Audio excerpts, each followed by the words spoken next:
name is Dooley.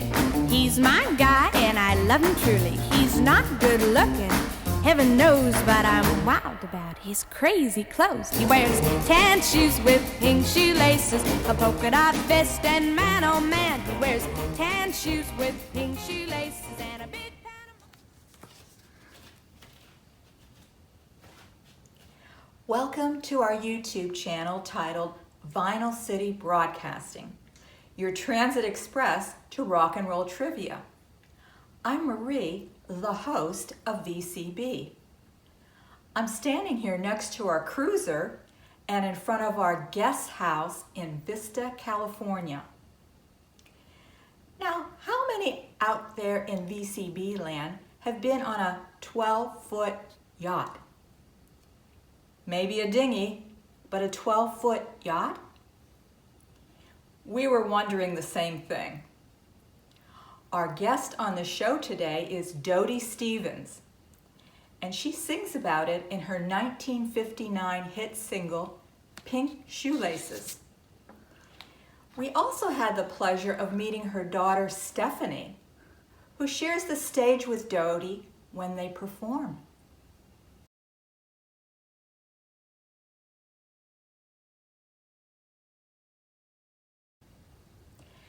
Before we go inside and interview her, just a brief synopsis on Dodie.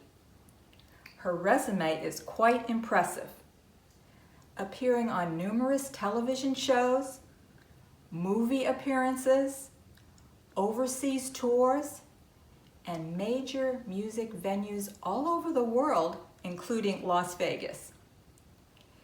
She was part of a command performance before the Queen, a special performance at the Kennedy Center for former President George H.W. Bush, and the Surf Ballroom. The list of her accomplishments goes on and on.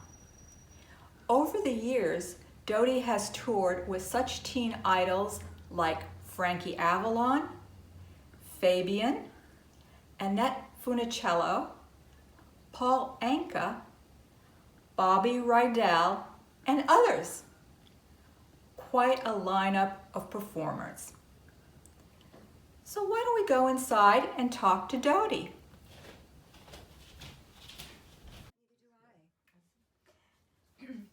Hello, Dodie. Hi. It's so nice to see you again. Last time was at the Sarita Center for the Performing Arts about a year and a half ago. Mm-hmm. You and your daughter Stephanie put on a terrific show. Thank you. And we appreciate that you invited us into your home to do this interview. You only live about 40 minutes from our VCB West office. Mm-hmm. Your career has covered so many aspects of rock and roll that we don't know where to begin. So we'll start with your song, Pink Shoelaces. That's what started it. That's right. Yeah. And you can fill in between the timeline about the course of your career. And as you can see, we all wore pink shoelaces for the occasion. I know. And I don't, I have a pair of pink shoelaces. Of course, you have. Of course I do. So we just have a few questions for you. Okay. In 1959, at age 13, you had a #1 hit with Tan Shoes and Pink Shoelaces. The question that all of our VCB audience would like to know, who has a 12-foot yacht nowadays? And that's more like a dinghy, isn't it? Absolutely. And I've said the same thing over the years. It's more like a dinghy.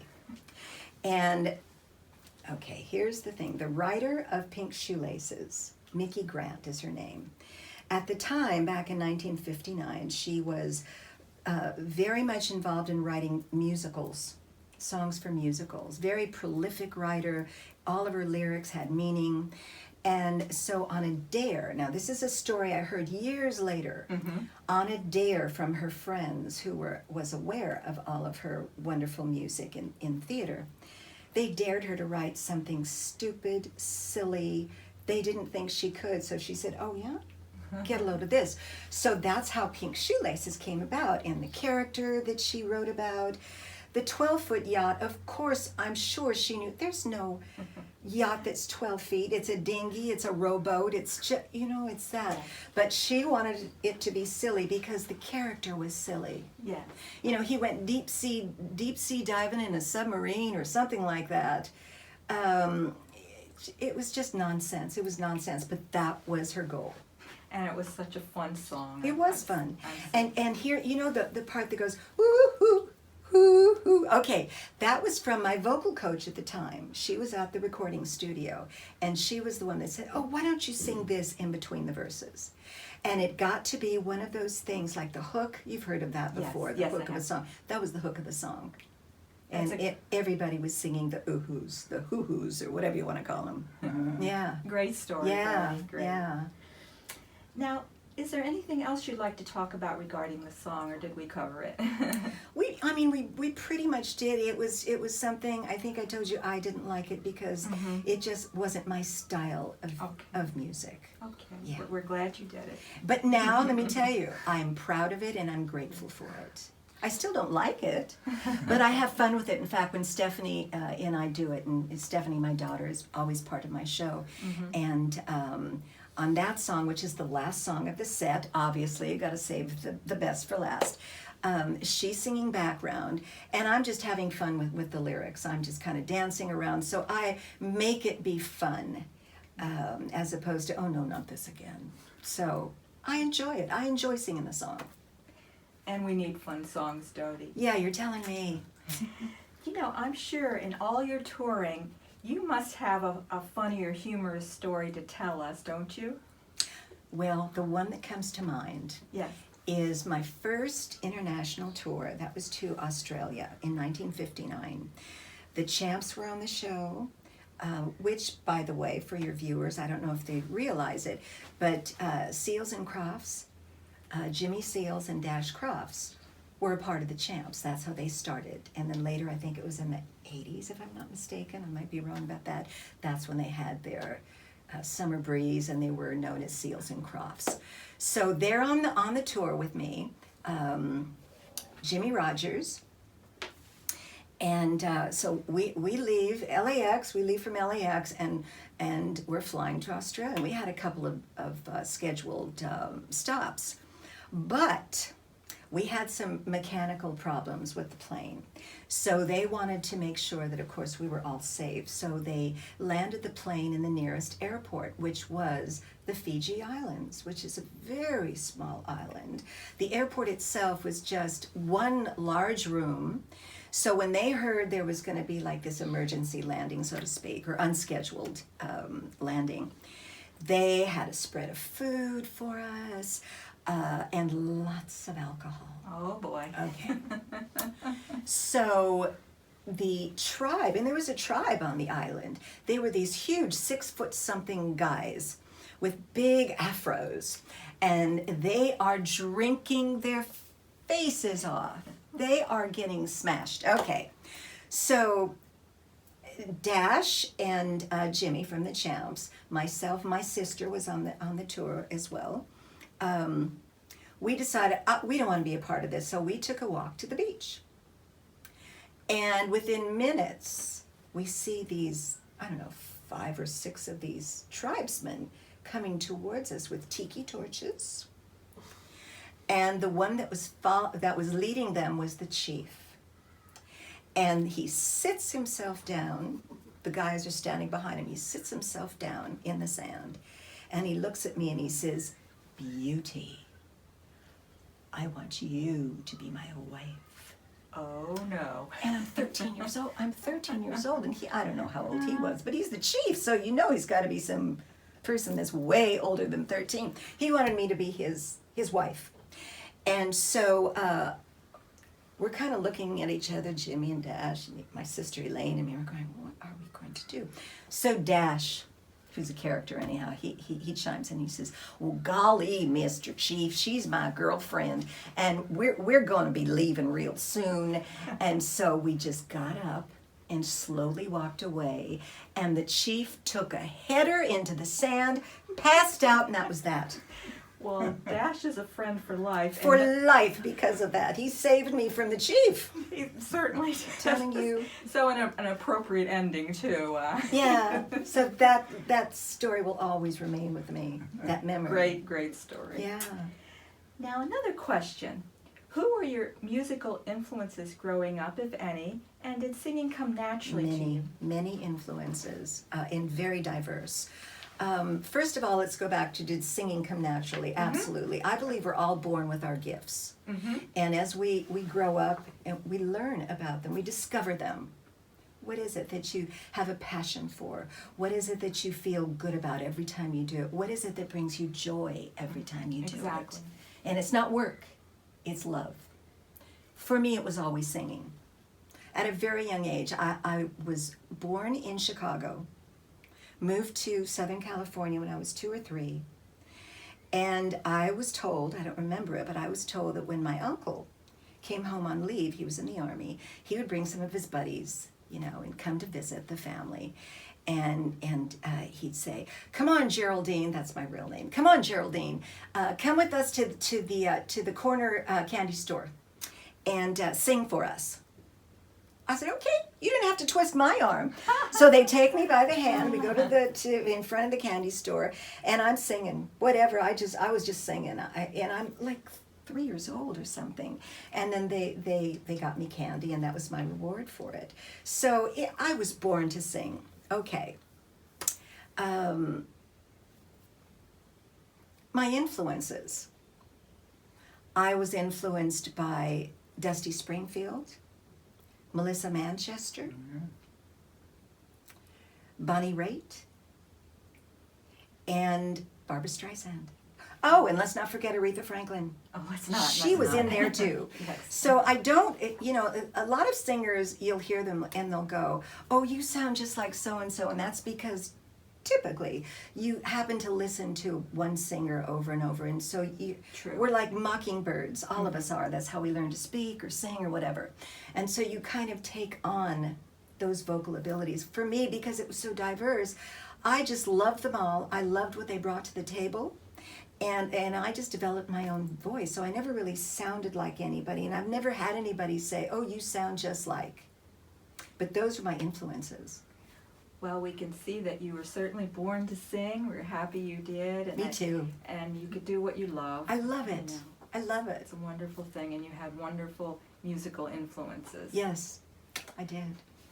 Now, are there any new projects that you're working on that our VCB audience needs to know about? I would love to tell your audience about my newest project. We'd love to hear you. It's with my daughter, and it's called Affirm-a-Song. Affirm-a-Song. Affirm-a-Song are inspirational and motivational songs that I wrote, and all the lyrics have something to do with very positive thinking. It's something that I don't think enough of us in this world have. We're so caught up in, and it's very human to get caught up in the negative side of life. Yes. Looking at the bad instead of the good. So Affirm-a-Song is about, come on, let's stop that nonsense. Let's start thinking and speaking positively. It's like one of the songs that I wrote is called "I Am," and the chorus is about I am is energy, and you get to be what you will be. You say it, you believe it, and that's what it's going to be. So it's very important that you watch your words, you watch your thoughts. Sometimes your thoughts will just go crazy on you, and you got to go, now wait a minute, now look, let's just look at it from a different point of view. So that's what it's about. It's kind of an interactive concert as well, where people can sing along. I wrote them in a very repetitive fashion. Lyrics are simple, melodies are simple. So once you hear it, and then you hear it again, and then you hear it again, and you start to sing these songs without, and that's the other thing. You can go to lectures, you can go and read a ton of books all about positive thinking. After a while, you might forget what you heard or what you read. Whereas with songs stay with you. Yes. Do you remember learning your ABCs? Not Do you remember this? Does anybody remember? Maybe your audience remembers A, B, C, D, E, F, G, H, I, J, K, L, M, N, O, P, Q, R. I Do see. you, I'm Okay, telling we remember you, that, yes. to this day, and how many years, how many decades later, I still know that song. I remember that song. So that's how this Affirma song came to be. Let me write some songs where people can sing them.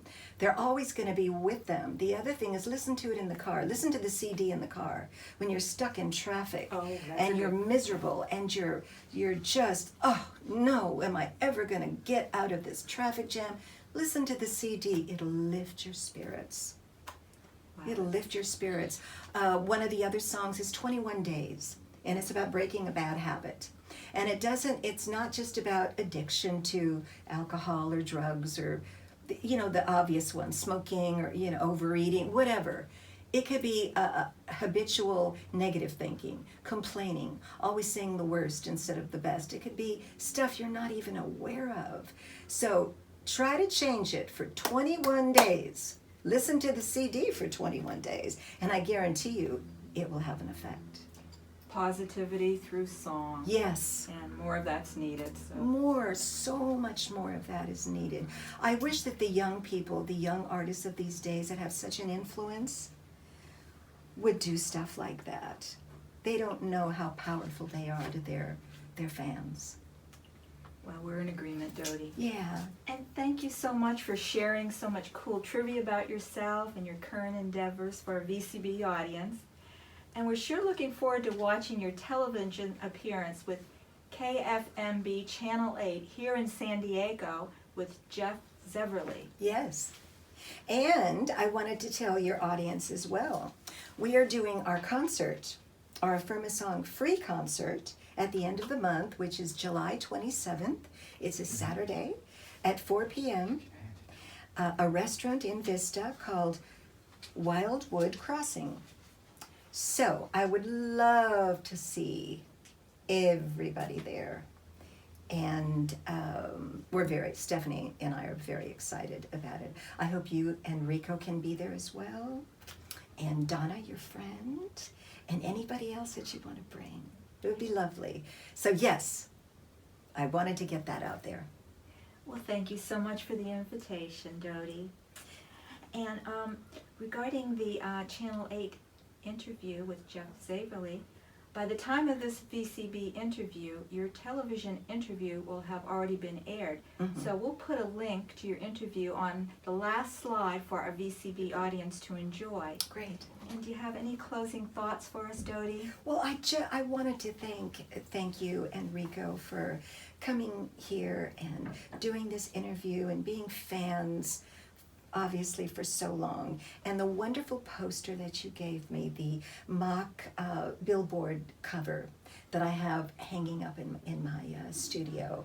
It was such a special, special gift. And the way you did it with all the different ages. I think the youngest, I was 7 and I was on the Frankie Lane show, and you even have a picture of that. It's just wonderful. It's very special. You look so beautiful in that picture, Dodie. Thank you. Yes. Thank you. I appreciate it. And we appreciate you, and such a pleasure to be here and interviewing you. Thank you. Hope to see you at the next show. I hope so too. A doo-wop show, and then I hope you're going to be at the Affirma Song concert. Thank you so much. Okay. I'm back outside just waiting for the rest of the team. After the interview, we took a few pictures with Dodie, Stephanie, and the VCB team. We had a wonderful time. Dodie showed us the Billboard comp cover hanging on her wall, which she loves, and other memorabilia and awards she's accumulated over the years.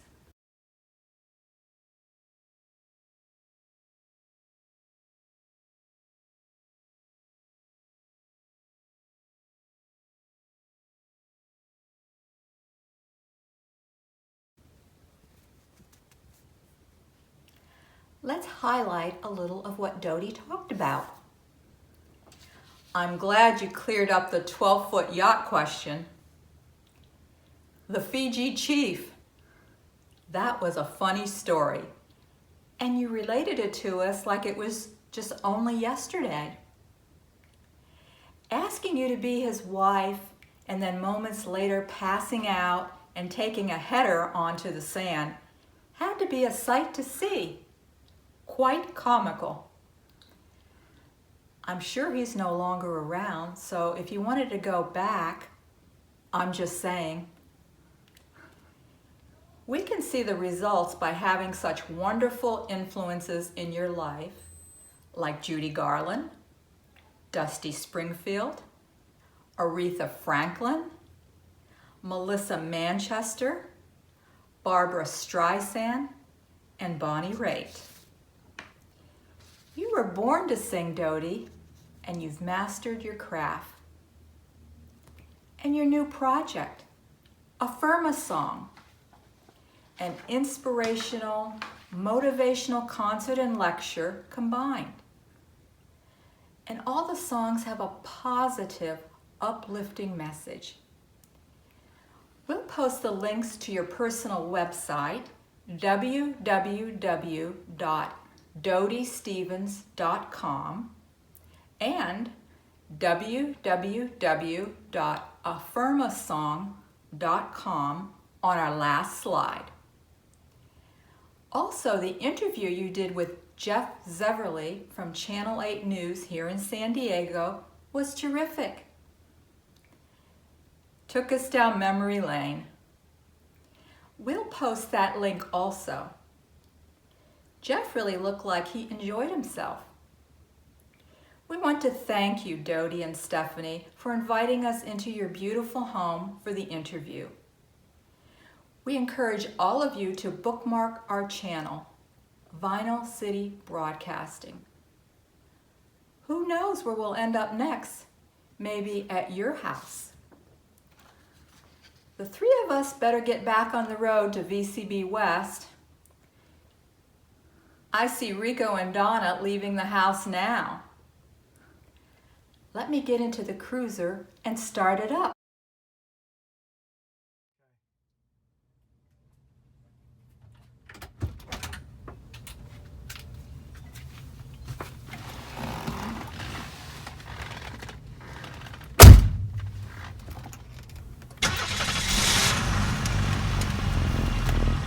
I hope Rico remembers to bring the pink shoelaces back with him.